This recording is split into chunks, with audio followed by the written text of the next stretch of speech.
Okay, gentlemen, this is part 2 of the exercise we started last week. So we're going to finish the configuration.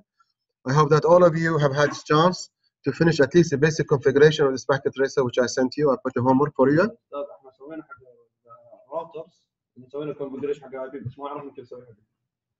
The switches and the PCs.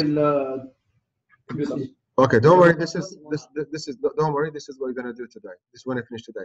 So I just want to show you basically a quick way of doing it. This is probably you can practice on it. Practice on it when you're doing the labs. Is that you can put all of the configuration in a notepad file. So I'll share this notepad. Just show an example of how it looks. So I'm gonna.